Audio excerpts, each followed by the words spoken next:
For the past 10 years, Living Proof Exhibit has been providing hope and compassion through the arts and celebrating the creative spirit of those touched by cancer. I'm Denise Hanitka, and I am here in this garden today, surrounded by some beautiful artwork created by cancer survivors. This exhibition is one of many ways that Living Proof Exhibit provides relief from the stress of a cancer diagnosis. So let's take a walk.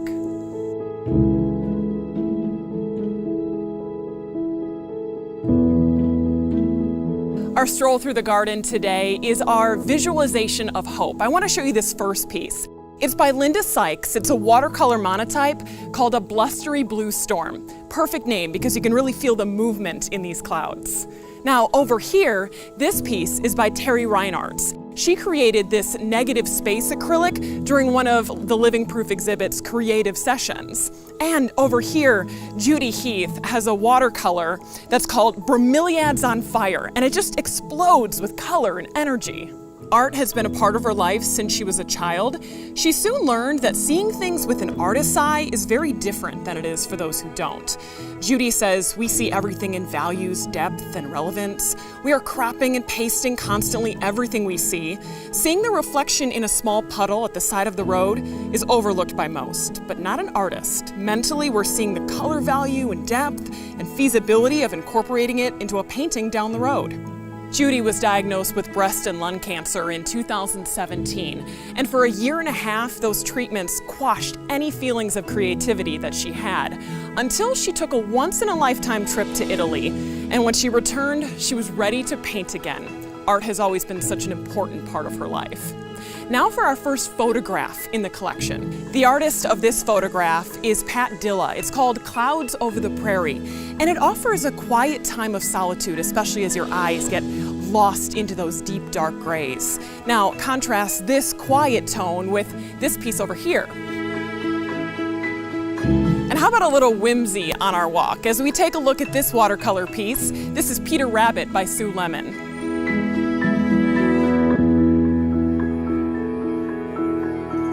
Our next artist, Mary Ellen Cunningham, must have a vacation on the brain right now. This photograph triggers all the senses. You can feel your toes in the sand, that cold drink in your hand, and you can hear the waves rolling onto the beach. It's all right in this picture. Now from a beach vacation to an Arctic expression. This piece is called Iceland, and it's by Kent Broadbent. And it's made using oil and a textured paste. The texture is what really draws you into this one. Kent's cancer journey began on February 15th, 2010. After surgery and treatments, he fell into a deep funk. Why did this happen to him? Why was he so lucky to survive when so many others had died? And when would his cancer, that he still has, end his life? Still depressed in the winter of 2013, Kent stumbled upon his old oil paints and brushes in the basement when he was snowed in for a couple days. He always thought he might start painting again when he retired. Now he thought, why wait? He cleaned his brushes, found an old canvas that hadn't been used, and started painting. He lost himself in painting for a couple hours and just felt happy again. He realized he forgot about feeling sorry for himself when he was creating art.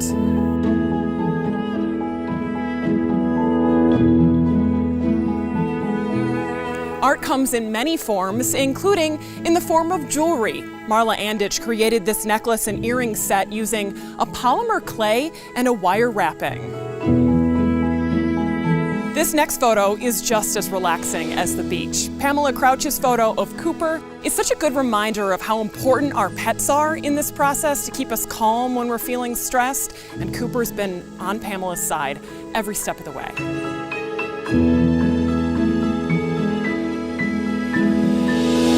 The bright colors jump right out of the frame of this piece. Nancy Early's painting is called Three Sisters, inspired by and named after her three sisters. And family is also the inspiration behind this next piece. The artist is Lene Ramos, and her piece is called Tender Hearts.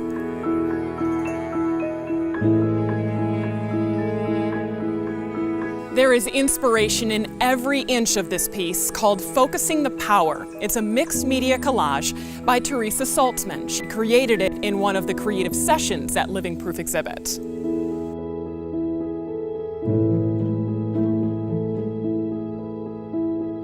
Another mixed media piece to show you. This one is called Crow's Meadow. It's by the artist Gina Kirschbaum.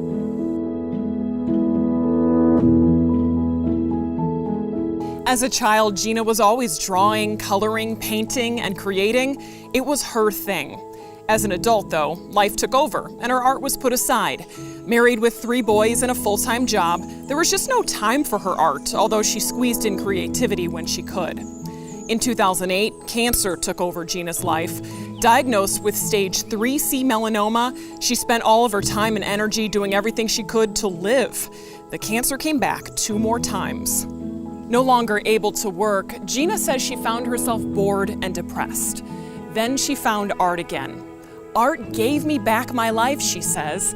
She is alive, and she believes that's what her work embodies: joy, color, and most of all, life.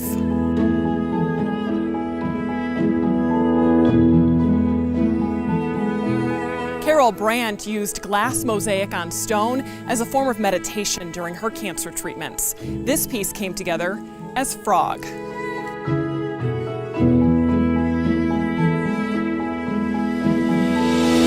Each of these artists embodies the joy and hope of Living Proof Exhibit. Each one has benefited from the healing powers of the arts provided by Living Proof Exhibit. This is what your gift supports. So join me in celebrating these creative spirits and by supporting a wonderful organization.